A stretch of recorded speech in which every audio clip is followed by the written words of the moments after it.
Hello everyone. तो देखिए हम लोग लास्ट लेक्चर में मोल कॉन्सेप्ट का लेक्चर जो है कर रहे थे 11th में, और उसमें देखिए हम लोग पहुंचे थे आइडियल गैस इक्वेशन पे। तो हम लोग थोड़ा सा इसका रिवीजन करते हैं।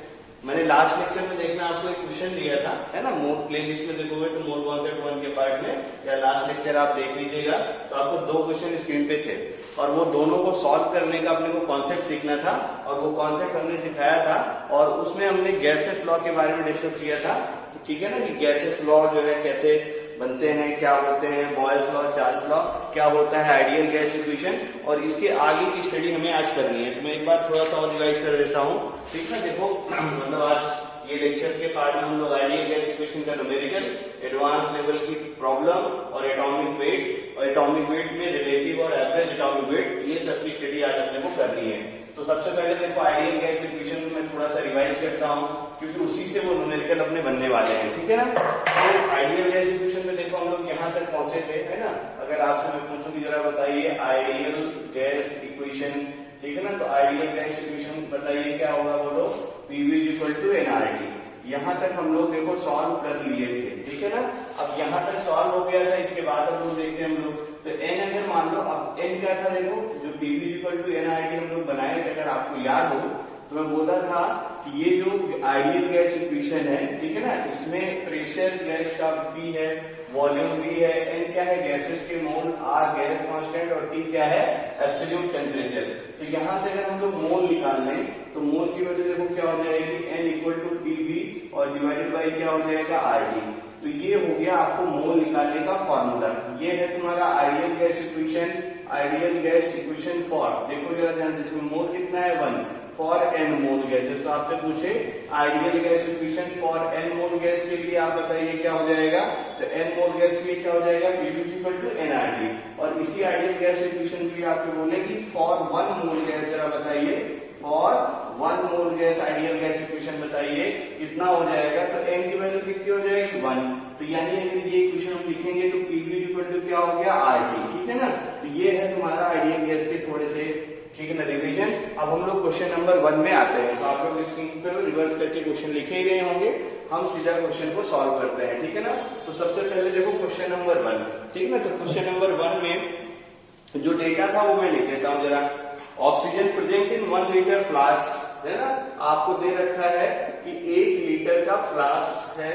1 लीटर का फ्लास्क मतलब क्या हो गया, कंटेनर, मान लो ये तुम्हारा एक कंटेनर है और इसके अंदर क्या है ऑक्सीजन गैस है, ये भी दे रखा है आपको। और फिर दे रखा है इस गैस का जो प्रेशर है, मतलब गैस इसमें आपने रख दिया, इसका जो प्रेशर है वो है तुम्हारा 7.6 इंटू, ठीक है ना, 10⁻⁻10 मिलीमीटर ऑफ Hg। ठीक है ना, ये आपका प्रेशर इसके अंदर दे रखा है और टेम्परेचर भी दे रखा है एट 0 डिग्री सेल्सियस। ठीक है, calculate the number of oxygen molecule, और इस फ्लास्क में नंबर ऑफ ऑक्सीजन मॉलिक्यूल अपने को बताना है, नंबर ऑफ ऑक्सीजन मॉलिक्यूल अपने को सॉल्व करना है। एकदम आसान है, कुछ भी नहीं करना है। सबसे पहले आप क्या करिए, नंबर ऑफ मॉलिक्यूल का फॉर्मूला लिख लो। तो तुम्हें बहुत अच्छे से पता है, सिंस नंबर ऑफ मॉलिक्यूल अगर किसी भी सैंपल में बताना है तो फॉर्मूला क्या होता है बोलो, अब तक तो याद हो गया सैंपल का मोल जो भी है इनको क्या करेंगे एवोगाड्रो नंबर। अब जो सैंपल का मोल है ये पता चल जाए तो सब काम बन जाएगा। सैंपल ये है, अब सैंपल के लिए हम लोग जरा ध्यान से देखें तो अब देखो प्रेशर गिवन है, टेम्परेचर गिवन है, ठीक है ना। तो हमारे पास देखो ये वाला एक्सप्रेशन है, तो हम लोग अच्छे जानते हैं since PV is equal to NRT, ठीक है ना, यहीं से देखो मोल आएगा। तो मोल अगर हमें निकालना होगा तो पीवी डिवाइडेड बाई क्या हो गया आरटी। अब जरा ध्यान से देखो, जो जो डेटा दे रखा है उसी डेटा से हम लोग यूटिलाइज करते हैं और काम बन जाता है अपना। एक चीज और ध्यान रखो, देखो जो आर है ये क्या है गैस कांस्टेंट, इसकी वैल्यू मैंने आपको बताई थी 1/12, है ना। यूनिट मैंने बोला था याद रखे रहना, यूनिट क्या होगा इसका लीटर एटीएम, ठीक है ना, मोल की पावर -1 और केल्विन की पावर -1। तो हमें क्या करना है, ये चीजों को ध्यान में रखो आप, ठीक है ना। तो आपको क्वेश्चन में दे रखा है, देखो 1 लीटर का फ्लास्क है, यानी जितना कंटेनर का वॉल्यूम है उतना ही गैस इसमें आ पाएगी, यानी वॉल्यूम ऑफ गैस। इस क्वेश्चन को पढ़ के हमें मिल गया कि जो गैस का जो भी कंटेनर था उसके अंदर जो वॉल्यूम है वो कितना लीटर है 1 लीटर। जो प्रेशर है वो देखो इतना mm ऑफ Hg है, और हमें प्रेशर किसमें चाहिए, देखो लोग क्या करें, मिलीमीटर एचजी को एटीएम में कन्वर्ट कर लिया जाए, क्योंकि जब तक ये करोगे नहीं तब तक कुछ होने वाला नहीं है। तो आपको अच्छे से मैंने देखो कन्वर्जन यूनिट भी आपको बता रखी थी, याद करो क्या था, बोलो 1 एटीएम इज इक्वल टू क्या था, 76 यानी 76 सेंटीमीटर ऑफ एचजी, और क्या था 760 mm ऑफ एचजी। तो ये एचजी में दे रखा है, पहले इसको हम लोग एटीएम में कन्वर्ट करते हैं और फिर उसके बाद सारी वैल्यू पुट कर देंगे और आपको मोल मिल जाएगा। थोड़ा सा और मैं सॉल्व कर दूं, बाकी कैलकुलेशन आप कर लीजिएगा, ठीक है ना। तो अब देखो ध्यान से, प्रेशर को हमें एटीएम में लेके आना है, तो हमें बहुत अच्छे पता, सिंस 76 पहले 9 into 9 सिंस आपको अच्छे से पता है 1 ATM इज इक्वल टू कितना होता है, बोलो 76 यानी 76 सेंटीमीटर ऑफ एचजी, और मिलीमीटर में अगर इसको मेजर कर दो तो क्या होता था 760 मिलीमीटर ऑफ एचजी यानी mm ऑफ एचजी। अब देखना ध्यान से, हमें mm ऑफ एचजी को एटीएम में कन्वर्ट करना है, तो थोड़ा ध्यान से देखो क्या लिखूंगा, हेंस क्या लिखूंगा मैं, हेंस 1 mm ऑफ एचजी अगर यहाँ से सॉल्व कर लो तो 1 डिवाइडेड बाई कितना हो जाएगा, बोलो 760 एटीएम, क्लियर। तो और कितना एटीएम है, हेंस अपने को देखो कितना प्रेशर दे रखा है, 7.6 into 10 power -10, 7.6 10 power -10 millimetre of Hg equal to कितना एटीएम होगा, इसको सॉल्व कर लिया जाए तो 7.6 इंटू 10 पावर -10 और इंटू क्या हो जाएगा, देखो 1 डिवाइडेड बाई कितना हो गया, देखो 760। किसी को कोई प्रॉब्लम नहीं होनी चाहिए। अब देखो थोड़ा और इसको इक्वेट कर दिया जाए तो आपको मतलब एक ही बार में सब काम बन जाएगा, ठीक है ना। तो हम लोग क्या करते हैं, देखो जरा ध्यान से, यहाँ पे 7.6 है और यहाँ पे 760 है, तो ये 10 to power -10 हम क्या करते हैं, इसको भी 760 ही बना लेते हैं।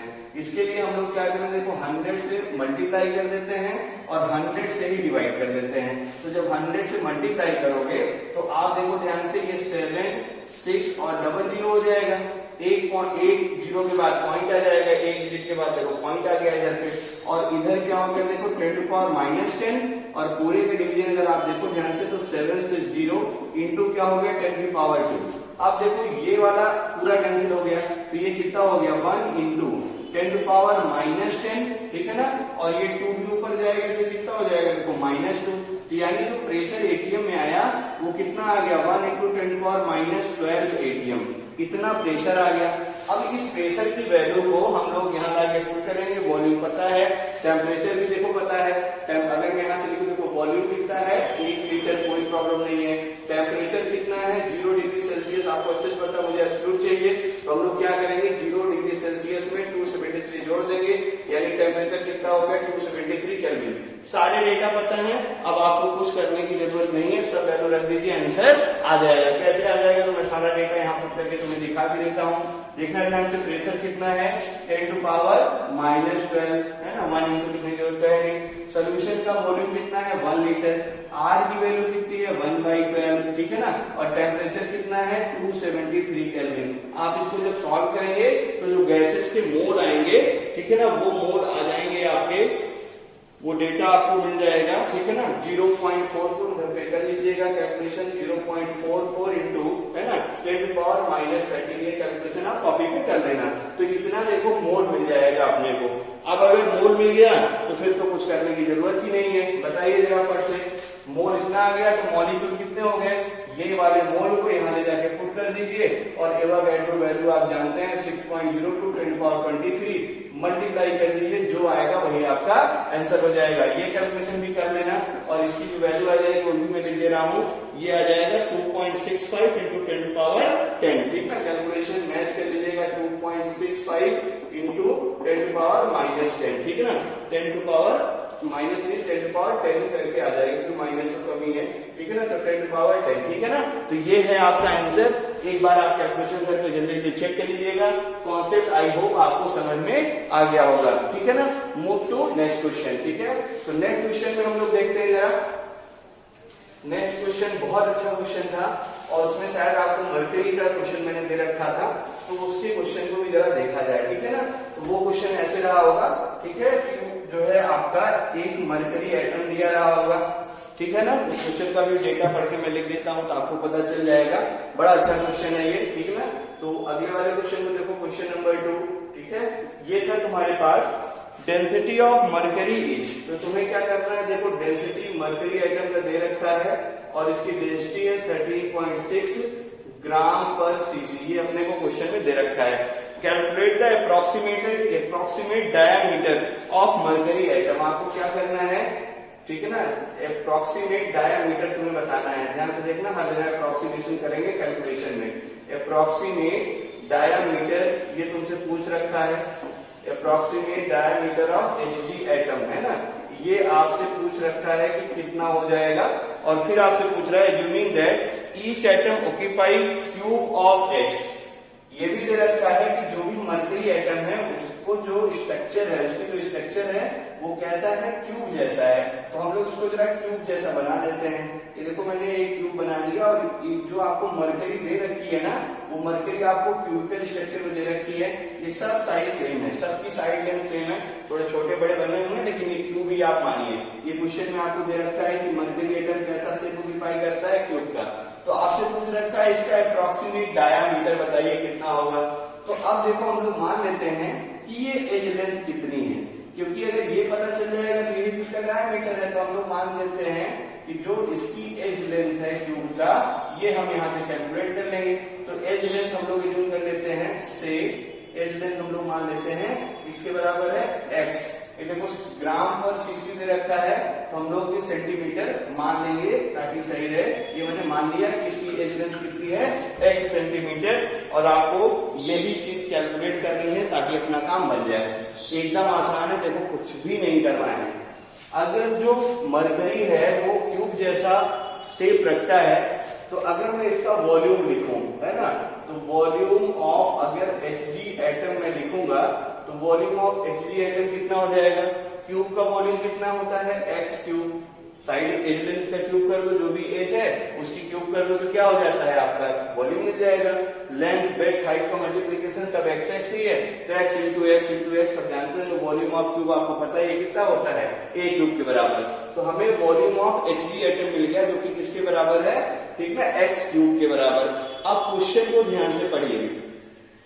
तो अब हमें देखो डेंसिटी दे रखा है मरकरी एटम का, ठीक ना, तो मरकरी एटम का डेंसिटी इतना है, तो हम लोग क्या कर सकते हैं, मास ऑफ मरकरी एटम भी मेजर कर सकते हैं। ध्यान से देखते रहना। तो यहां से अगर मैं बोलूं कि मास ऑफ Hg एटम, तो मास ऑफ Hg एटम भी डेंसिटी दे रखा है, तो हम लोग क्या करते हैं भाई, एक Hg एटम का कितना मास है ये हम लोग निकाल लेते हैं। हेंस, ठीक है, यहां लिख देता हूं मैं, hence mass of 1 Hg atom, ये ज्यादा अच्छा रहेगा, मास ऑफ 1 Hg एटम। तो एक Hg एटम का मास अगर लिखना है तो क्या हो जाएगा, volume of Hg atom A कितना है, और इनटू क्या हो जाएगा, डेंसिटी ऑफ Hg एटम, मास बराबर वॉल्यूम इनटू डेंसिटी। फार्मूला अगर भूले तो ऐसे याद रखो, देखो मास इक्वल टू क्या होता है, वॉल्यूम इनटू डेंसिटी, है ना। तो मास को हम लोग कैसे लिखते हैं, m से। याद करने ऐसे याद करो, देखो Mata Vaishno Devi, mass equal to volume into density, Mata Vaishno देवी, ये रिलेशन आपको याद ही रहेगा। अब देखना ध्यान से, सब कुछ अपने पास पता है, तो अगर एक Hg एटम का मैं मास निकालूंगा तो उसका देखो वॉल्यूम कितना है तुम्हारे पास, x क्यूब के बराबर, और एक Hg एटम की जो डेंसिटी है वो कितनी है, 13.6 ग्राम पर सीसी। तो यहां से अपने को सेंटीमीटर क्यूब यहाँ भी आएगा, कैंसिल हो जाएगा, यानी ये जो भी मास है वो किस में पता चल जाएगा अपने को, ग्राम में। इतना मास आपका एक Hg एटम का मास हो जाएगा। यहां तक आई होप क्लियर हो गया होगा। अब हम लोग क्या करते हैं, लगाते हैं मोल कॉन्सेप्ट, ठीक है ना। तो तुम्हें अच्छे से पता है, सेंस है ना, मास ऑफ 1 मोल Hg एटम, 1 मोल जो मरकरी एटम है, 1 मोल Hg एटम इक्वल टू, यानी कितना एटॉमिक मास मरकरी का होता है, तो तुम्हें पता होना चाहिए वो कितना होता है, 200, है ना। अच्छा, ये याद करने की जरूरत नहीं है, क्वेश्चन में दिया रहेगा ब्रैकेट में, मरकरी एटम का मास हमें कितना लेना है, 200 ग्राम, ये आपको पता रहेगा। तो मास ऑफ 1 मोल Hg एटम, यानी अगर मैं पहले 200 ना लिखूं तो ये क्या हो जाएगा तुम्हारा, देखो atomic weight of Hg atom, पहले ऐसा लिखूं मैं, Hg एटम का जितना वेट होगा उसके बराबर हो जाएगा। तो यहां से अगर मैं इसको लिखूं तो मास ऑफ 1 मोल Hg एटम किसके बराबर हो गया, 200 ग्राम के बराबर। अब देखना ध्यान से, हमें एक एटम का मास पता हुआ है, मास ऑफ 1 Hg एटम मैंने सॉल्व कर लिया है और वो डेटा देखो मास ऑफ 1 Hg एटम, ठीक है ना, ये हमें यहाँ से कैलकुलेट मिल गया है, ये वाला डेटा है। तो इसको हम लोग मान लेते हैं क्वेश्चन नंबर 1 है ये। अब हम लोग क्या करते हैं, इस वाले प्रॉब्लम से एक Hg एटम का मास हमें पता है, यहां से भी Hg एटम निकाल लेते हैं और दोनों इक्वेट कर देंगे, आंसर आ जाएगा। मास of 1 mole Hg atom 200 gram, hence क्या हो गया देखो 6.02, एक मोल में कितने एटम, इतने ना, 6.02 10 to the power 23, ठीक ना, मास ऑफ 6.02, ऐसे थोड़ा दूर लिख देता हूं मैं, हेंस क्या हो जाएगा mass of 6.02 into 10 to the power 23 Hg atom, ठीक है ना, इतने Hg एटम का मास कितना हो गया 200 ग्राम।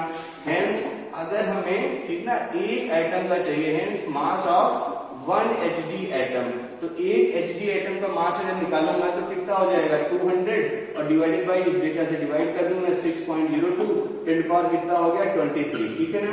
ये देखो ये मिल गया equation number 2।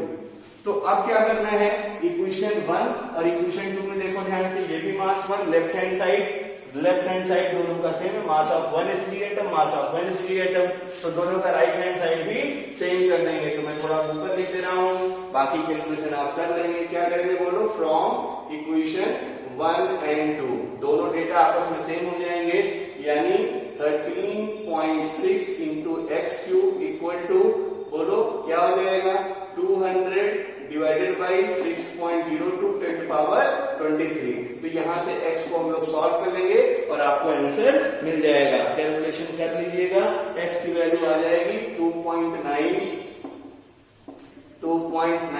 Into 10 to the power -8 centimetre, ठीक है ना। तो घर पे ये वाले कॉपी पे कैलकुलेशन आप कर लीजिएगा, ठीक है ना। आई होप यहाँ से क्लियर हो गया होगा। ये बड़ा अच्छा क्वेश्चन है, इस क्वेश्चन को अगर मैं मॉडिफाई करना चाहूँ तो बहुत सारे टाइप के क्वेश्चन बन सकते हैं। कैसे, देखो जरा ध्यान से, आप ये सब आप ध्यान से देखो, एडवांस लेवल में ऐसे क्वेश्चन आया करते हैं। जैसे मैंने बोला कि भाई मरकरी एटम क्यूब का शेप ऑक्यूपाई करता है, ये क्यूब को हटा के बोलता कोन जैसा रहता है, बोलता स्फीयर जैसा रहता है, कुछ भी बोल सकता है उसके प्लेस पे। कॉन्सेप्ट यही है, डेंसिटी एटम की गिवन होनी चाहिए, उस गिवन एटम की डेंसिटी से हम लोग एक एटम और उस एटम का कैसा स्ट्रक्चर है, कैसी लैटिस है, ये भी आपको दिया रहेगा, ठीक है ना। तो लैटिस मतलब यही है कि कितना उसका स्ट्रक्चर कैसा है, ये स्ट्रक्चर दिया रहेगा। तो उस स्ट्रक्चर को यूज करके, उसके वॉल्यूम को यूज करके हम लोग एक एटम का मास निकाल लिया करेंगे, ठीक है ना। और एक एटम के मास को उसी एटम के मोलर मास हमें पता ही रहेगा, उस एटम का कितना एटॉमिक वेट है, यानी उस एटम का जो भी एटॉमिक वेट है वो एक एटम का वेट वहां से हम लोग निकाल लेंगे, क्योंकि हमें पता 1 मोल एटम का मास एटॉमिक मास के बराबर हो जाएगा। वहां से एक एटम का वेट निकालेंगे, दोनों इक्वेशन को इक्वेट कर देंगे और आंसर आपको मिल जाएगा। तो आई होप यहां तक आपको बहुत अच्छे से क्लियर हो गया होगा। कुछ और न्यूमेरिकल वीडियो के नेक्स्ट पार्ट में हम लोग करते हैं। Thank you. तो हम लोग इस लेक्चर में आज दूसरा न्यूमेरिकल करते हैं, ठीक ना। ये आपका न्यूमेरिकल बहुत ही अच्छा है। पहले इस न्यूमेरिकल की लैंग्वेज आप अच्छे से सीख लीजिए, पहले क्वेश्चन कॉपी कर लो, उसके बाद में ये क्वेश्चन को सॉल्व करता हूँ, ठीक है ना। तो वीडियो को पॉज करिए और अच्छे से क्वेश्चन को लिख लीजिए। बड़ा अच्छा क्वेश्चन, इसके कॉन्सेप्ट को अच्छे से दिमाग में आपको रखे रहना है, ठीक है ना। तो क्वेश्चन आई होप लिख लिए होंगे आप लोग। अब देखिए मैं इस क्वेश्चन को सॉल्व करता हूँ, ठीक ना। बहुत अच्छा क्वेश्चन है, ध्यान से देखना, ठीक है। थोड़ा यही लिखता हूँ छोटे छोटे में, आप बस दिमाग इधर ही रखिएगा। देखो जरा ध्यान से, आपको क्या कह रहा है कि density of particular LiF crystal, यानी आपको, ठीक ना, एक लिथियम क्लोराइड का क्रिस्टल दे रखा है और उस लिथियम क्लोराइड के क्रिस्टल का डेंसिटी दे रखा है, और वो डेंसिटी कितनी दे रखी है 2.65 ग्राम पर सीसी, ये क्वेश्चन में तुम्हें गिवन है। और X ray analysis shows that LiF, Li plus and F ion are arrange in a cubic array. ये देखो लिथियम क्लोराइड का मान लो क्रिस्टल था, है ना, ऐसे लिख दे रहा हूं, ये लिथियम क्लोराइड का क्रिस्टल है, इसका हुआ एक्सरे एनालिसिस। तो एक्सरे यानी एनालिसिस मतलब क्या हुआ कि इसके ऊपर एक्सरे डाली गई, ये देखो एक्सरे इसके ऊपर डाला गया। एक्सरे देखा किसी ने? अरे एक्सरे नहीं देखा भाई आपने एक्सरे मशीन देखी, ऐसा थोड़ी देखा आपकी ये एक्सरे आई, ये ऐसा नहीं देखा ना आपने एक्सरे जो मशीन प्रोड्यूस करती है वो देखा, एक्सरे आपने नहीं देखी है, ठीक है ना। तो एक्सरे एनालिसिस किया आपने। अब एक्सरे एनालिसिस करने मतलब उसमें एक्सरेज मैंने डाली, तो एक्सरे जब इसमें डालेंगे तो देखा गया कि लिथियम क्लोराइड का जो क्रिस्टल है वो कैसा अरेंज है, क्यूबिक एरे। एरे मतलब होता है कलेक्शन ना, ढेर सारे नंबर के कलेक्शन को हम लोग क्या बोलते हैं, एरे। तो ऐसे ही आपको दिखता है कि जो तुम्हारा लिथियम फ्लोराइड भी है उसमें बहुत सारे क्यूब के कलेक्शन है, यानी क्यूबिकल एरे। यानी ये देखो ध्यान से, ये हमने बना दिया भाई क्यूबिकल एरे, ठीक ना। ऐसे बहुत सारे रिपीट करते चले जाएंगे और आपको ढेर सारा लिथियम क्लोराइड का क्रिस्टल मिल जाएगा, कोई प्रॉब्लम नहीं है। फिर अगला देखते हैं क्यूबिकल, है ना, अरेंज क्यूबिकल अरे एट स्पेसिंग 2.01 एंगस्ट्रॉम। फिर क्वेश्चन में दे रखा है कि इस क्यूबिकल अरे में हमने देखा तो हमें मिलता क्या है कि जो लिथियम आयन और जो फ्लोराइड आयन है, अब मैं बहुत सारे तो बना नहीं पाऊंगा, लिथियम एक और यहाँ पे देखो फ्लोराइड आयन, तुम्हें ये दे रखा है, ये वाली जो डिस्टेंस है, ये डिस्टेंस तुम्हें देखो दे रखा है, ठीक है ना। और ये डिस्टेंस को हम लोग कुछ नाम दे देते हैं। थोड़ा इस डायग्राम को मैं बड़ा बनाता हूँ, इस डायग्राम को थोड़ा मैं इधर आगे बनाता हूँ तो आपको और समझेगा। तो ये लिथियम क्लोराइड की डिस्टेंस आपको दे रखी है, यानी क्वेश्चन में ये दे रखा है कि ये जो क्यूबिकल अरे है आपका लिथियम क्लोराइड का, ठीक है ना, इस लिथियम क्लोराइड में लिथियम आयन और जो फ्लोराइड आयन है इनके जो इंटर पार्टिकल स्पेस है या इंटर आयनिक स्पेस है, आयन है तो ये इंटर आयनिक स्पेस है। यहाँ पे मान लो लिथियम प्लस है और ये तुम्हारा फ्लोराइड माइनस है, इसका डिस्टेंस दे रखा है, ये वाली डिस्टेंस और ये वाली डिस्टेंस। ये डिस्टेंस कितनी दे रखी है, क्वेश्चन पढ़ के देखिए आपको दिख जाएगा कितना दे रखा है, 2.01 इंटू 10⁻⁻8 सेंटीमीटर, क्योंकि 1 एंगस्ट्रॉम दे रखा है, सेंटीमीटर में कन्वर्ट करके लिख लेंगे, ज्यादा अच्छी बात है, क्योंकि डेंसिटी देखो अपने को किसमें दे रखा है, ग्राम पर सीसी में, ठीक है ना। और अब देखो ध्यान से, लिथियम का एटॉमिक वेट कितना यूज करना है और फ्लोरीन का एटॉमिक वेट कितना यूज करना है, क्वेश्चन में ये भी दे रखा है। और आपको बताना है एपरेंट एवोगाड्रो कांस्टेंट, मतलब इसका जो है अप्रोक्सीमेट एपरेंट एवोगाड्रो नंबर कितना होगा, इस डेटा के बेसिस पे आपको कैलकुलेट करना है। बस यही आपको ध्यान में रखे रहना है कि कैसे हम लोग इसको कैलकुलेट करेंगे। तो अब हमें याद रहे भाई कि अगर मुझे एवोगाड्रो नंबर बताना है, एपरेंट एवोगाड्रो नंबर या कोई भी एवोगाड्रो नंबर, तो एवोगाड्रो नंबर क्या है कि जो तुम्हारा सिचुएशन में हम लोग बात करें तो लिथियम फ्लोराइड का जो मॉलिक्यूल है, ठीक है ना, वो मतलब पर मोल कितने हैं वो अगर पता चल जाए तो काम बन जाएगा। तो इस चीज को कैलकुलेट करने के लिए, ठीक है ना, ध्यान से देखो, तुम्हें सब कुछ गिवन है और बहुत ही अच्छा प्रॉब्लम है। इस क्वेश्चन को और अच्छा एक्सटेंड कर सकता हूं मैं, ठीक है ना। तो उसके लिए बस देखो हम करेंगे क्या कि ये जो एक्सरे एनालिसिस के बाद आपको डायग्राम मिला है, इस डायग्राम को बदल देगा, वो बोलेगा कुछ और है ये, ठीक है ना। तो उसी के बोलेगा क्यूब है, क्यूबाइड है ना, आपका रोम्बस है, रेक्टेंगल है, ठीक है ना, स्फीयर है, सॉलिड स्फीयर है, हेलो स्फीयर है, कुछ भी दे सकता है। ये सब डेटा आपको कुछ भी बोल के क्वेश्चन को अच्छे से सॉल्व करा सकता है। अब यहाँ तक ये डेटा गिवन था, थोड़ा इसको देखिए कैसे सॉल्व करेंगे। तो सबसे पहली चीज जो आपको देखो दिमाग में हिट कर रही है कि आपको डेंसिटी दे रखा है 2.65 ग्राम पर सीसी, तो हम लोग इसका वॉल्यूम निकाल सकते हैं 1 मोल का, क्योंकि हमें पता है सिंस अगर मैं मास ऑफ, ध्यान से देखना, मास of 1 mole lithium fluoride crystal अगर निकाल लो तो ये किसके बराबर हो जाएगा, एटॉमिक वेट, इसका मतलब एक मॉलिक्यूल है तो इनके एटॉमिक वेट का सम, यानी मैं सिंपल सा पहले लिख दूं, ये किसके बराबर हो जाएगा, molar mass of lithium fluoride. अब लिथियम फ्लोराइड का मोलर मास कैसे आएगा, ये सम है किसका, atomic weight of lithium plus atomic weight of fluorine, ठीक है ना। यानी ये देखो ध्यान से, अगर आप देखेंगे तो ये एटॉमिक वेट ऑफ लिथियम और प्लस क्या है बोलो, मैं ये लिख रहा हूं, और प्लस किसका, फ्लोरीन के एटॉमिक वेट का सम हो गया तुम्हारा 1 मोल का।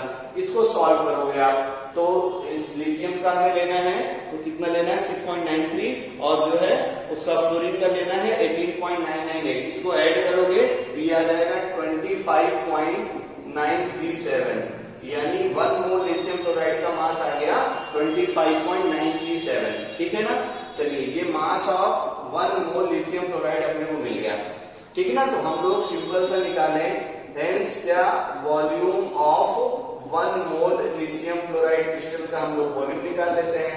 तो आपने को थोड़ी देर पहले बताया, सिंस मास बराबर mass equal to volume into density, Mata Vaishno देवी, तो वॉल्यूम क्या हो गया बोलो, मास डिवाइडेड बाय डेंसिटी। तो मास देखो कितना है 25.937, डेंसिटी अगर देखिए ध्यान से तो डेंसिटी कितनी है तुम्हारे पास 2.65 ग्राम पर सीसी। तो ये मोल यहां से डेंसिटी से हमने डिवाइड कर दिया। तो अब देखो ध्यान से इसका वॉल्यूम जब निकालेंगे इसको कैलकुलेट कर लेना, ये डेटा आ जाएगा 9.78 सेंटीमीटर एससीसी, ठीक है ना। तो ये हो गया तुम्हारा वॉल्यूम, अच्छे से याद रखते रहना, volume of 1 mole lithium chloride कितना आ गया, इतना, ठीक है। इस डेटा को खूब अच्छे से दिमाग में बैठा लो, वॉल्यूम मिल गया। अब देखो जरा ध्यान से, अपने को एज लेंथ पता है भाई, एज लेंथ हम यहाँ बोल देते हैं कि जो क्यूब लेंथ है, क्यूब है जो उसकी एज लेंथ है ये x के बराबर है, इसके हम लोग मान देते हैं x सेंटीमीटर एज है, ये हमने मान लिया। तो अगर मैं अब लिखूं, ठीक है ना, वॉल्यूम अगर यहाँ से लिखूं, ठीक है ना, तो वॉल्यूम ऑफ इस क्रिस्टल्स का, volume of lithium chloride crystal अगर मैं लिखूं यहाँ से, तो ये किसके बराबर हो जाएगा, देखो h का क्यूब यानी x क्यूब। अब देखो इसको मान लो, ये देखो ये वॉल्यूम क्रिस्टल का है, इसको इक्वेशन 1 मान लेता हूँ और इसको इक्वेशन 2 मान लेता हूँ, उसी के जैसा जैसा इसके पहले वाले प्रॉब्लम में हम लोग किए थे। तो यहां से अगर हम लोग वॉल्यूम निकाल लें, वॉल्यूम पता ही था, तो यहां से अगर हम लोग एज लेंथ निकाल लें तब काम अपना और अच्छा बन जाएगा। तो अब दोनों इक्वेशन को इक्वेट कर देता हूं, देखो फ्रॉम इक्वेशन क्या हो गया 1 और फ्रॉम इक्वेशन क्या हो गया 2, सॉल्व कर लो। तो यहाँ से देखो क्या हो गया x क्यूब इक्वल टू, एक मोल का ये भी वॉल्यूम है और 1 मोल का ये भी वॉल्यूम है, तो यहाँ से ये कितना हो गया देखो 9.78 सीसी। और यहाँ से जब x सॉल्व करोगे तो क्या हो जाएगा क्यूब रूट 9.78। बहुत अच्छा क्वेश्चन है, ठीक है, इसको खूब अच्छे से कैलकुलेट कर लीजिएगा। जब इसको आप कैलकुलेट कर लेंगे तो जो x की वैल्यू आएगी वो आ जाएगा 2.138। अच्छा क्वेश्चन है, ध्यान में रखते रहना। तो ये x की वैल्यू मिल गई अपने को 2.138 सेंटीमीटर, यानी हमें एज लेंथ मिल गई और एज लेंथ कितनी है 2.18 सेंटीमीटर, ठीक है ना। यानी थोड़ा इसको थोड़ा सा रेस कर दूंगा, इतने का काम पड़ेगा अपने को। तो अब देखना ध्यान से, हमें टोटल लेंथ पता चल गई, मतलब ये लेंथ हमें पता चल गई। अब इस पे कितने लिथियम क्लोराइड का, लिथियम का और प्लस और फ्लोराइड आयन यानी लिथियम क्लोराइड आयन कितने आएंगे ये हम निकाल सकते हैं। देखो एक लिथियम क्लोराइड इतना डिस्टेंस का आ रहा है, ये टोटल डिस्टेंस पता है अपने को, तो कितना लिथियम क्लोराइड का आयन आएगा, इस टोटल डिस्टेंस को इस वाले डिस्टेंस से डिवाइड कर दूं, काम बन जाएगा। भाई देखो ये डिस्टेंस हमने निकाल लिया, किसके बराबर है, x के बराबर है, ये डिस्टेंस किसके बराबर है 2.01 × 10⁻8 सेंटीमीटर के बराबर है। तो अगर मुझे पता करना है कि कितने इसमें लिथियम आयन फ्लोराइड आयन आएंगे, तो इस वाले डेटा को इस वाले डेटा से डिवाइड कर तो आंसर आ जाएगा। आई होप क्लियर हो गया होगा। तो number of ion present on 1 as हम लोग यहाँ से निकाल लेते हैं। इसके बाद देखो हम लोग क्या करेंगे, यहाँ से हम लोग क्या लिखेंगे, हेंस नंबर ऑफ आयन, ठीक है, नंबर ऑफ आयन। अब आयन कौन से हैं, lithium plus and fluoride minus, present on 1 H पे, प्रेजेंट ऑन, ठीक ना 1 एच कितना हो जाएगा ये हम लोग यहाँ से कैलकुलेट करते हैं। तो 1 एच, अब देखना ध्यान से पूरी एज लेंथ कितनी है, ये देखो x की वैल्यू आपने निकाली है 2.318 सेंटीमीटर, डिवाइडेड बाई आप देखो ध्यान से ना लिथियम क्लोराइड आयन का भी डिस्टेंस दे रखा है 2.01 इंटू क्या हो जाएगा, ये देखो ध्यान से 10⁻⁸, ठीक है ना। तो 1 एच पे कितने लिथियम क्लोराइड आयन आएंगे ये यहाँ से कैलकुलेट हो जाएगा। और इसको भी जब आप कैलकुलेट करेंगे तो ये वैल्यू मिल जाएगी आपको 1.063 कैलकुलेशन कर लीजिएगा कॉपी पे, 10 टू पावर, ठीक ना, आ जाएगा आपको 8, ये आ जाएगा तुम्हारा इतना, अच्छे जिसको याद रखे रहिएगा, ये आ जाएगा आपका 1.063 × 10 टू पावर 8, ठीक है ना। तो ये है तुम्हारा भाई एक लिथियम, जो आपका 1 एच पे कितने लिथियम क्लोराइड आयन आएंगे ये हमने निकाल लिया, और वो किसके बराबर आ गया, इसके बराबर, ठीक है ना। अब देखना ध्यान से, अब हम लोग मोल कितना एवरेज एवोगाड्रो नंबर है उसको कैलकुलेट करने की कोशिश करते हैं। तो आई होप ये मोलर मास वाला स्टेप समझ में आ ही गया होगा। इस वाले को मैं जरा इरेज कर देता हूँ। अब देखना बहुत अच्छे से, तो हमें 1 एच पे कितना लिथियम क्लोराइड आयन है ये पता है, तो टोटल लिथियम क्लोराइड आयन कितने प्रेजेंट होंगे वो हम लोग यहाँ से कैलकुलेट कर देते हैं, ठीक है ना। तो कैसे भाई x इतने पे आ गए इतने, तो टोटल वॉल्यूम में जितना होगा उतने आयन यहाँ पे आ जाएंगे। तो हम लोग 9 लिख देते हैं कि हेंस क्या लिख सकता हूँ, देखो number of ion present in ion, number of ion कौन सा, lithium plus and fluoride minus, है ना। प्रेजेंट इन क्यूब कितना हो जाएगा, प्रेजेंट इन मतलब टोटल जो आपका सिस्टम है ना। प्रेजेंट इन द क्यूब यानी जो आपको दे रखा है कितना हो जाएगा, देखो एक लेंथ पे कितना आ रहा है, एक इस पे 1.063 इंटू 10⁸ है ना। और टोटल कितना हो जाएगा, देखो इसका क्यूब कर दो, वॉल्यूम कितना होगा उतना हो जाएगा। तो यानी कितना हो जाएगा, इसको भी कैलकुलेट कर लीजिएगा, ये वैल्यू आ जाएगी 1.201 इंटू 10⁻24। ये आ गए total number of lithium chloride ion present on the cube, ठीक है ना। अब हमें क्या बताना है, अपने को बताना है एपरेंट एवोगाड्रो नंबर, यानी हमें बताना है कि number of lithium chloride molecule पर मोल, यही तुम्हारा जो है एवोगाड्रो नंबर होता है। ये लाइन लिख देता हूं मैं, हेंस, ठीक है ना, हेंस सिंपल से एक लाइन लिख देता हूं मैं, hence number of lithium chloride molecule कितने हैं, लिथियम क्लोराइड मॉलिक्यूल पर मोल, ठीक है ना, हेंस लिथियम क्लोराइड मॉलिक्यूल पर मोल, ठीक है ना। यही क्या होता है तुम्हारा एवोगाड्रोस नंबर, ठीक है ना, यही क्या हो जाएगा एवोगाड्रो नंबर। अब देखना ध्यान से, तो ये लिथियम क्लोराइड के पर मोल जितने भी होंगे कितना हो जाएगा, तो एक मोल में देखो लिथियम क्लोराइड, एक लिथियम है और एक तुम्हारा फ्लोराइड माइनस है, तो इस वाले लाइन को मैं जरा मिटा देता हूं। तो यानी ये वैल्यू अपने को पता करनी है, तो बताइए जरा ये कितना हो जाएगा, इक्वल टू, तो टोटल कितने हैं भाई, वन, टोटल एक मोल में कितने आ गए, तो मतलब जो भी आपके total number of lithium chloride ion है कितना हो गया 1.201 इंटू 10⁻24, ठीक है ना। तो पर मोल निकालना है, तो लिथियम क्लोराइड में देखो 2 आयन है, तो 2 से इसको डिवाइड कर दूं मैं, तो ये कितना हो गया तुम्हारा 6 पॉइंट समथिंग आ जाएगा, ये आ जाएगा 6.01 इंटू 10⁻23, ठीक है ना। तो आप देखिए जरा ध्यान से, 6.01 इंटू 10⁻23, तो ये है तुम्हारा एपरेंट एवोगाड्रो नंबर और यही इसका आंसर है। बहुत ही अच्छा क्वेश्चन है, एक बार मैं फिर से इसको रिवाइज कर देता हूं तो आपको भूलेगा नहीं, ठीक है ना। ठीक, सब कुछ ध्यान से देख लो, क्वेश्चन को आपने नोट कर लिया होगा, सोल्यूशन समझ में आ गया होगा। मैं इस क्वेश्चन को एक बार अच्छे से और रिवाइज कर देता हूं तो आपको ये क्वेश्चन कभी भी भूलेगा नहीं, ठीक है। बस कुछ चीजें मुझे मिटानी है तो वो मैं मिटा देता हूं, ठीक है ना।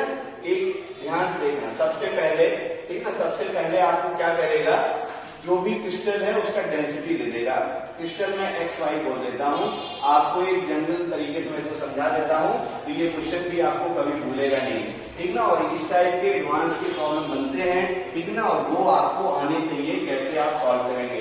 आपको देखो क्वेश्चन में क्या करेगा, एक कोई अननोन क्रिस्टल हम लोग मान लेते हैं XY, और इस XY की डेंसिटी आपको गिवन रहेगी, ये पक्का गिवन रहेगा, ठीक है ना।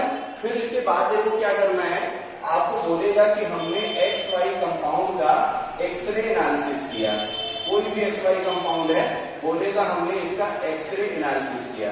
तो एक्सरे एनालिसिस करने के बाद ये जो XY मॉलिक्यूल है ना, इसकी कैसी लैटिस है ये आपको पता चल जाएगा, ठीक है ना, ये आपको पता चल जाएगा। जैसे इस वाले क्वेश्चन में लिथियम क्लोराइड आयन का पता चला कि वो क्यूबिकल एरे वाला है, ये लैटिस पता चल जाएगी।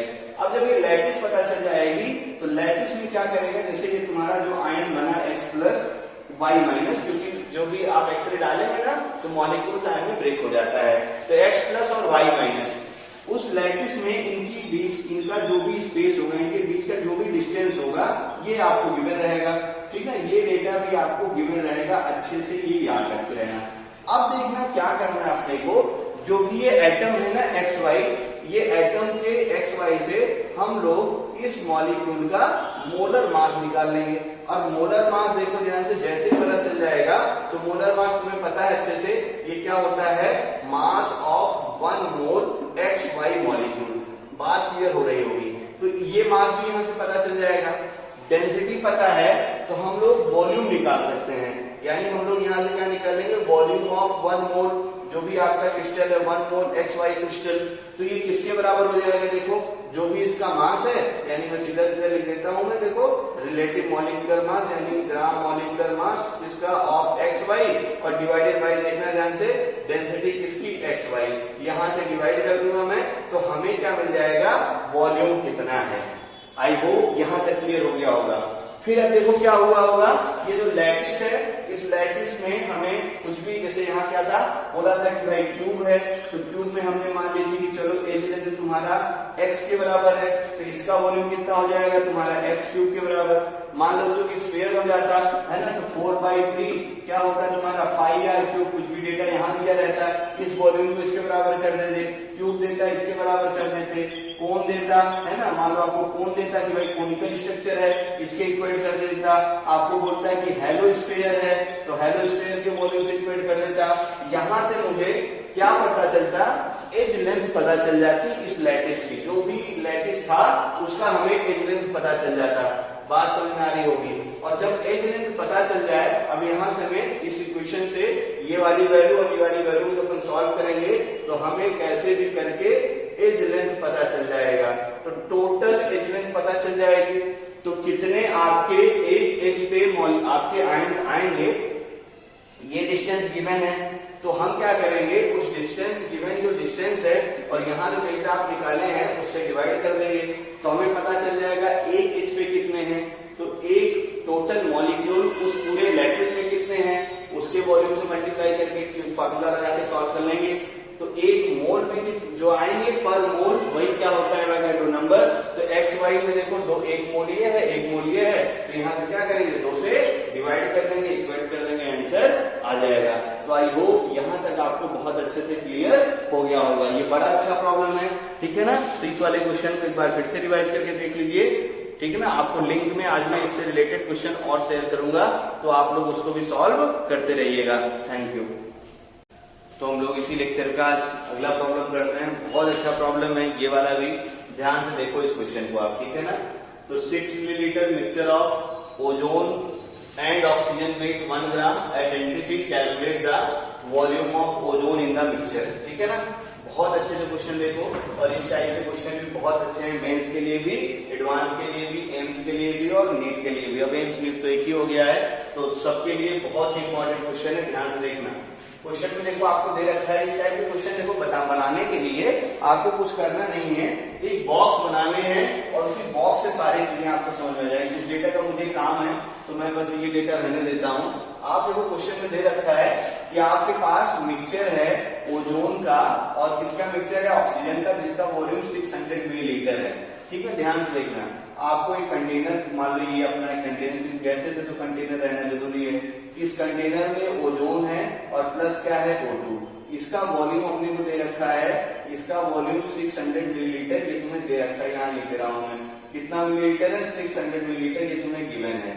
और फिर बोल रखा है कि हमने क्या किया, इस मिक्सचर का वेट मेजर किया, और इस मिक्सचर का वेट हमने मेजर किया एट एसटीपी कंडीशन, और इसी एसटीपी को हम लोग क्या बोलते हैं, एनटीपी कंडीशन। ये वेट कितना है, 1 ग्राम के बराबर, ठीक है। ध्यान से देखते रहना, इसका वेट कितना है, 1 ग्राम के बराबर है। अब हमें क्या करना है, हमें ओजोन का वॉल्यूम कितना है ये बताना है। एकदम आसान है, कुछ भी नहीं करना है। तो हम लोग क्या करें, देखो एनटीपी पे इस पूरे मिक्सचर का वेट 1 ग्राम के बराबर है, तो हम लोग क्या करें, यहां से ओजोन का वेट निकाल लें और प्लस ऑक्सीजन का वेट निकाल लें, और दोनों के वेट को सम करके किसके बराबर कर दें, 1 ग्राम के बराबर। भाई एनटीपी पे मैं इसका वेट निकाल लूं, इसका वेट निकाल लूं, दोनों का सम करूंगा, किसके बराबर हो जाएगा, 1 ग्राम के बराबर। तो अब हमें इसका वेट चाहिए एसटीपी पे, तो वेट बताने के लिए आपको अच्छे से पता है, मोल पता होना चाहिए। अब मोल कैसे पता चलेगा, वॉल्यूम गिवन है, तो वॉल्यूम वाले फार्मूले से मोल निकालेंगे और वेट वाले से इक्वेट करके वेट सॉल्व कर लेंगे, दोनों ऐड करके 1 के बराबर कर देंगे, इक्वेशन आ जाएगा। एक बार मैं सॉल्व कर देता हूँ, मैं ऐसे यूज कर लेता हूँ, ठीक है। देखो 600 मिलीलीटर टोटल है, तो मैं क्या करता हूँ, इसका वॉल्यूम एज्यूम कर लेता हूँ, लेट इसका जो वॉल्यूम है वो तुम्हारा x मिलीलीटर है, ऐसे मैंने मान लिया, ठीक है ना। लेट x मिलीलीटर, इसका वॉल्यूम है तुम्हारा ऑफ ओजोन, ध्यान से देखना, let x millilitre of ozone है ये, ऐसे मैंने लिख दिया। तो अब देखो ध्यान से, हेंस अगर मैं पूछूं तुमसे कि जरा वॉल्यूम ऑफ O2 बताओ कितना हो जाएगा, हेंस वॉल्यूम ऑफ O2 कितना हो जाएगा, बोलो भाई 600 मिलीलीटर सब है, तो x मिलीलीटर ओजोन हो गया, तो ऑक्सीजन कितना हो जाएगा, 600 माइनस x मिलीलीटर। किसी को कोई प्रॉब्लम नहीं। अब देखना ध्यान से, मोल हम लोग निकाल लेते हैं ओजोन का, तो ओजोन का मोल कितना हो जाएगा, given volume divided by standard molar volume. Standard molar volume यानी मिलीलीटर में गिवन है तो 22400 मिलीलीटर। अब देखना ध्यान से, गिवन मोल का फार्मूला हम लोग यहाँ से रिप्लेस कर सकते हैं, इससे वही वेट वाले फार्मूले से गिवन वेट और डिवाइडेड बाय बोलो क्या हो जाएगा, मोलर मास। किसी को कोई प्रॉब्लम नहीं होनी चाहिए। अब देखना हमें इसी गिवन वेट का काम है, तो आपको अच्छे से पता है गिवन वेट हम लोग मान लेते हैं, ये ओजोन के लिए मैं सॉल्व कर रहा हूँ, तो गिवन वेट यही तो मुझे कैलकुलेट करना है, गिवन वेट, ठीक है ना, ऑफ ओजोन जो अपने को पता नहीं है, ठीक है ना, और divided by molar mass. Ozone का मोलर मास कितना हो जाएगा, 48, ठीक है ना। तो यहाँ से अगर हम लोग निकाल लें वेट ऑफ ऑक्सीजन, ठीक ना, तो वेट, अब ये वेट तो पता नहीं था, तो वेट ऑफ ओजोन यहाँ रहने देते हैं, तो वेट ऑफ ओजोन यहाँ से निकाल लो आप, तो क्या हो जाएगा, देखो 48 से क्रॉस मल्टीप्लीकेशन कर दो, 48x डिवाइडेड बाय क्या हो जाएगा, 22400। ये देखो वेट ऑफ ऑक्सीजन यहाँ से मैंने पता कर लिया, ये हो गया इक्वेशन नंबर 1। समझ में आ रहा है सबको। मोल का फार्मूला देखो, given volume divided by standard volume, given weight divided by mole जो है मोलर मास। तो यहाँ से मुझे वेट पता करना था, वेट मैंने यहाँ से पता कर लिया, ठीक है ना। ऐसे ही सिमिलरली हम लोग क्या करते हैं, मोल निकाल लेते हैं ऑक्सीजन का, तो ऑक्सीजन के मोल हम लोग यहाँ निकाल लें, ऑक्सीजन का मोल निकाल लो, तो गिवन वॉल्यूम कितना हो गया, 600 माइनस x के बराबर। स्टैंडर्ड मोलर वॉल्यूम देखो कितना हो गया, 22400 मिलीलीटर के बराबर। अब यहाँ से हम लोग क्या करते हैं भाई, यही वैल्यू हम लोग इक्वेट कर देते हैं, तो ये फार्मूले फिर से रिप्लेस कर देता हूं मैं वेट वाले फार्मूले से, तो क्या हो जाएगा, वेट ऑफ ऑक्सीजन और divided by molar mass of oxygen कितना हो जाएगा, 32। तो यहाँ से अगर हम लोग सॉल्व कर लें, वेट ऑफ O2 कितना हो जाएगा, तो ये कितना हो जाएगा, 32 600 माइनस x डिवाइडेड बाय कितना हो गया, देखो 22400। ये हो गया इक्वेशन नंबर 1। और वेट ऑफ ऑक्सीजन देखो मैंने जो निकाला है, इसको मान लेता हूँ इक्वेशन नंबर 2। अब देखना ध्यान से, अकॉर्डिंग टू प्रॉब्लम, ठीक है, ध्यान से देखो, प्रॉब्लम में तुम्हें दे रखा है अकॉर्डिंग टू प्रॉब्लम। अब प्रॉब्लम में बोलो क्या दे रखा है, प्रॉब्लम में ये दे रखा है वेट ऑफ O2 प्लस क्या हो जाएगा, देखो weight of O3 equal to किसके बराबर, 1 ग्राम के बराबर। तो अब O2 का वेट यहाँ से हमें पता है, O2 का वेट कितना है, देखो 32 विद इन ब्रैकेट में 600 माइनस x डिवाइडेड बाई ये कितना हो गया, देखो 22400। और ओजोन का वेट निकाल लिया जाए, तो ओजोन का वेट कितना है, देखो 48x divided by 22400 equal to कितना हो गया, 1 ग्राम के बराबर। यहाँ से आप x को इक्वेट कर लेंगे, आई होप इतनी मैथ तो आपको आती होगी।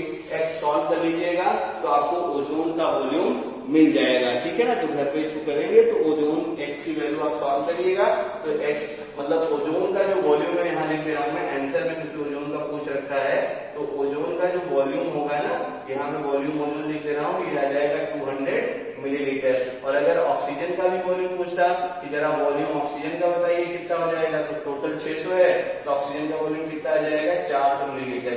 घर पे कैलकुलेशन कर लीजिएगा कॉपी पे अच्छे से। तो आई होप ये वाली प्रॉब्लम भी आपको बहुत अच्छे से समझ में आ गई होगी, ठीक है ना।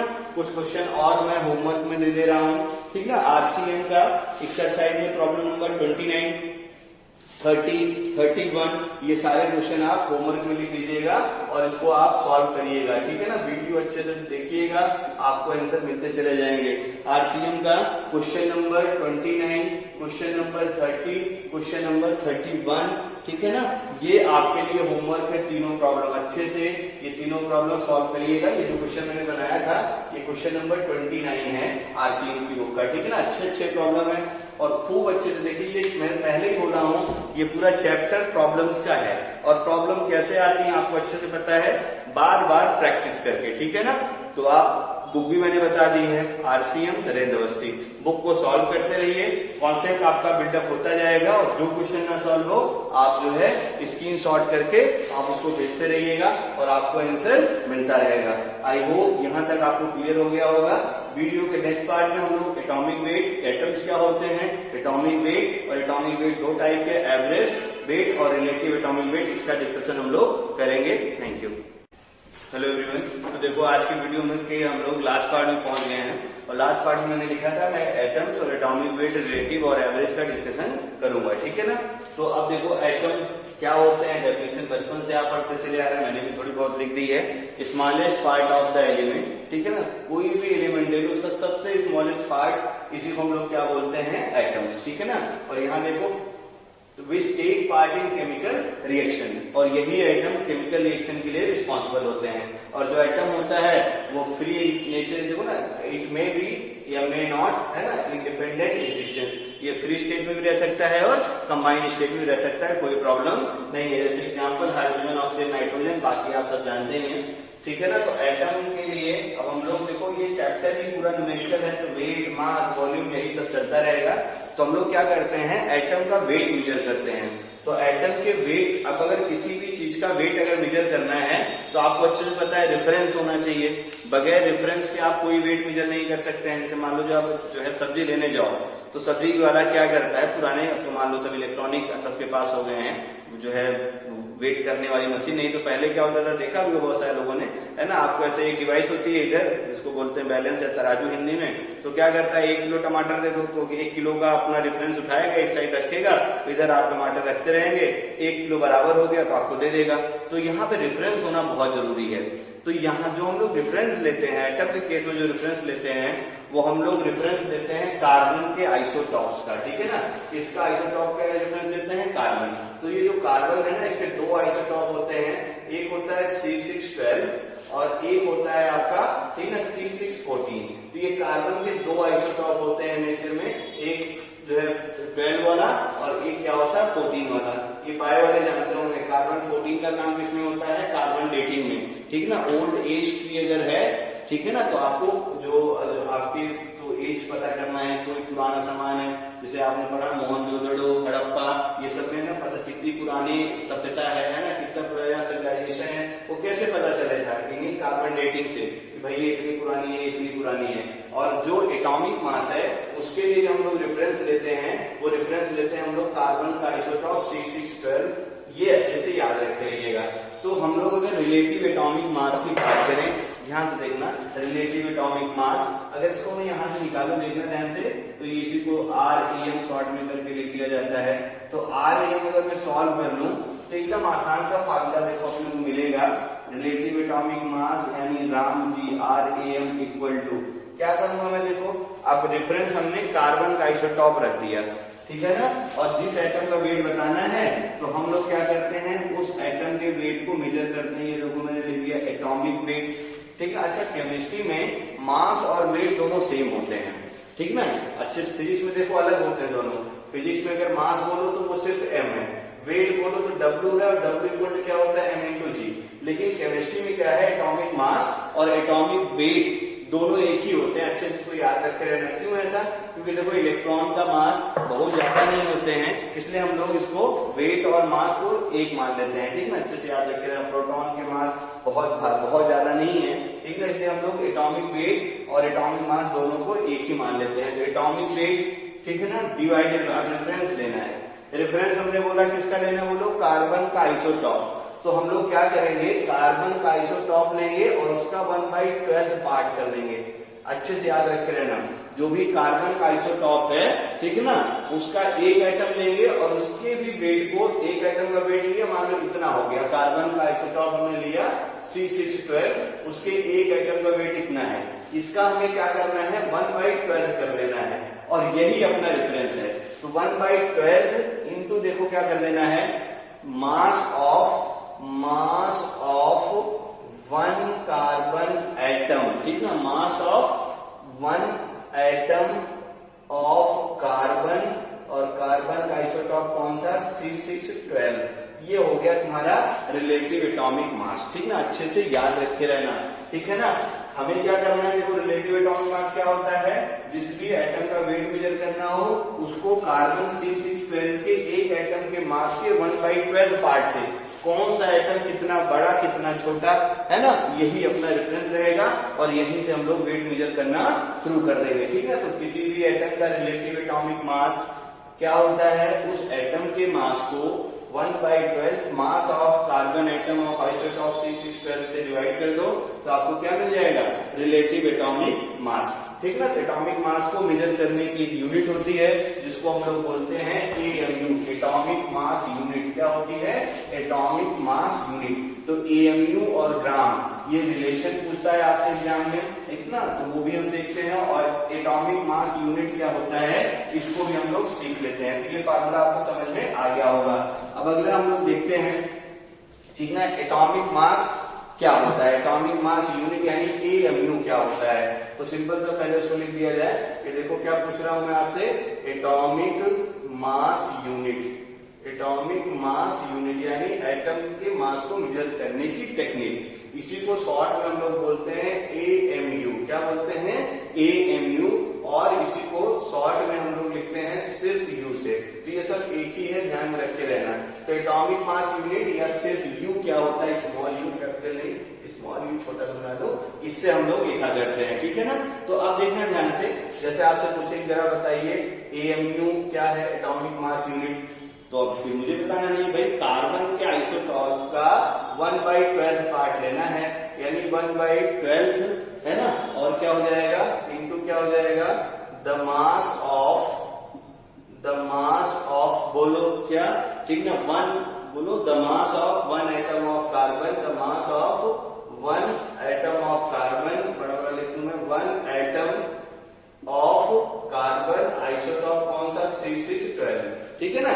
ऐसे C612 आइसोटॉप याद रखते रहना। तो ये हो गया तुम्हारा एटॉमिक मास यूनिट। अब देखना ध्यान से, 1/12 मास और mass of one carbon atom isotope जब 1/12 कर दो, ठीक है, मतलब ये समझो ये कार्बन का आइसोटॉप है, मान लो C612, इसका एक एटम का मास इतना है, इसके हम लोग क्या करें 1/12 पार्ट कर दें। कितने पार्ट कर दें? इसके हम लोग 1/12 पार्ट कर दें। मान लो इतना बड़ा आ गया, ठीक ना, 1/12 पार्ट मान लो इसका इतना बड़ा आ गया, तो इसके मास को 1/12 कर दो, तो यानी ये जो डेटा है, यानी ये वाला डेटा, इसी डेटा को हम लोग क्या बोलते हैं, एटॉमिक मास यूनिट। फिर देखा गया ये डेटा किसके किसके बराबर होता है, तो यही जो डेटा आपने निकाला, इधर 1/12 पार्ट किया, यही जो डेटा है ये प्रोटॉन के मास के बराबर होता है, ठीक है। किसके इक्वल होता है, मास ऑफ वन प्रोटॉन। किसके इक्वल होता है, एक प्रोटॉन के मास के बराबर, मास ऑफ वन प्रोटॉन, ठीक है ना। और फिर आप जानते हैं यही जो डेटा होता है वही इक्वल टू हो जाता है मास ऑफ वन न्यूट्रॉन।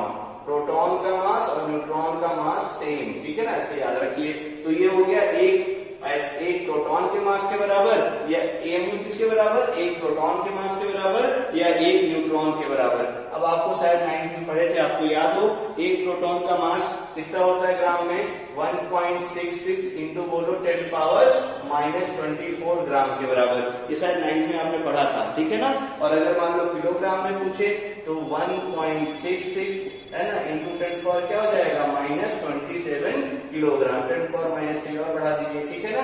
तो ये आपको अच्छे से याद होना चाहिए एएमयू क्या होता है। तो 1/12 into the mass of carbon isotope C612, AMU एक एटॉमिक मास यूनिट किसके बराबर होती है, mass of proton, one proton के बराबर, मास ऑफ वन न्यूट्रॉन के बराबर। और आपको अच्छे से पता है प्रोटॉन का मास कितना होता है, 1.66 इंटू 10⁻24 ग्राम, और किलोग्राम में 1.66 इंटू 10⁻27 किलोग्राम, ठीक है ना। बहुत अच्छे से आपको ये समझ में आ गया होगा, ठीक है ना। अब देखो ध्यान से, अब हम लोग देखते हैं कि एएमयू को ग्राम में कन्वर्ट कैसे करेंगे, ठीक है ना। तो हम लोग ये भी रिलेशन देख ले सकते हैं कि एएमयू को अगर मुझे ग्राम में कन्वर्ट करना, मतलब इस एटॉमिक मास को अगर मुझे ग्राम में कन्वर्ट करना है तो हम लोग कैसे कन्वर्ट करेंगे, इसको ध्यान से देखना।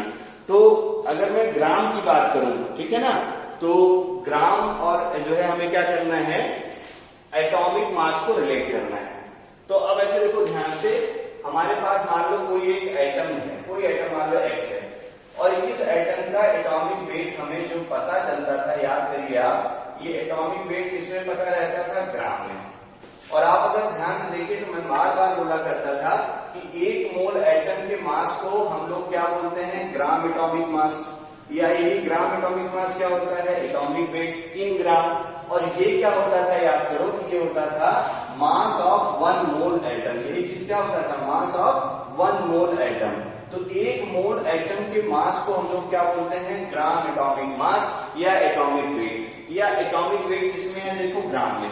तो क्या हो गया देखो, अगर एक एटम का मास amu है, ध्यान से देखना, एक एटम का मास amu है और एक मोल के में कितने एटम Na के बराबर,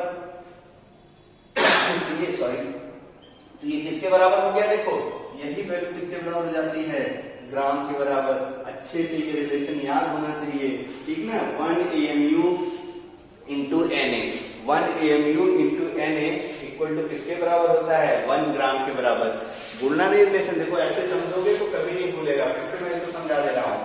आपके पास एक एटम है, कोई भी है ना, आपके पास कोई एक एटम मान लो X है, इस एटम का तुमने ग्राम एटॉमिक मास बोला कि चलो इसका ग्राम एटॉमिक मास X ग्राम के बराबर है।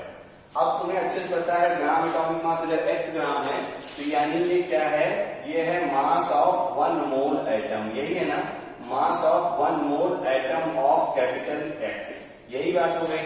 अब एक मोल एटम में का मास ग्राम में इतना है, तो एक मोल में कितने एटम ये देख लिया जाए, तो एक मोल में होते हैं Na एटम और एक एटम का मास क्या होता है amu के बराबर।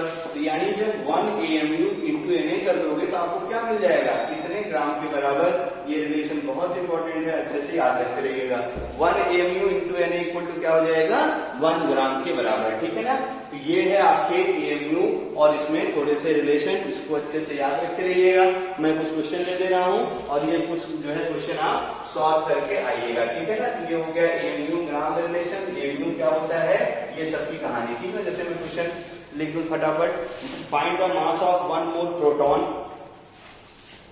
ठीक ना, यहाँ मैं लिख दे रहा हूँ क्वेश्चन, उसको घर पे करिएगा, ठीक ना। फाइंड द मास ऑफ, ठीक है, पहला है तुम्हारा जो है 1 mole proton, mass of 1 mole proton ये है, ठीक है। और दूसरा क्वेश्चन है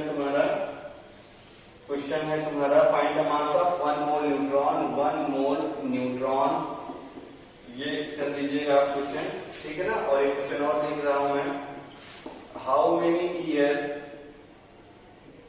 कितने साल लगेंगे, how many years it would take to spend, बहुत अच्छा क्वेश्चन है, 1 मोल रुपीज, ठीक है ना। 1 मोल रुपया खर्च करने में कितना टाइम लगेगा, इफ अ पर्सन, खर्च कैसे करता है, मजा आ जाए इतना खर्च करने मिल जाए तो, इफ ए पर्सन, ठीक है ना, ये जो पर्सन है ये अंबानी साहब के दादाजी हैं, ठीक ना, स्पेंड 10 lakhs, ठीक है ना, आपने ये देख रखा है 10 lakhs पर second, 10 lakh rupees per second, वहां समझ में आ गई ना। 1 सेकेंड में 10 लाख खर्च करता है भाई, तो 1 मोल रुपया इसको अगर है इसके पास तो कितना टाइम लगेगा इसको खर्च करने पे। तो ये 3 प्रॉब्लम होमवर्क है, इसको यहीं से हम लोग अगले लेक्चर को शुरू करेंगे। यहां तक के लेक्चर को अच्छे से रिवाइज करते रहिए, प्रॉब्लम सॉल्व करते रहिए और अच्छे से पढ़ते रहिए। Thank you.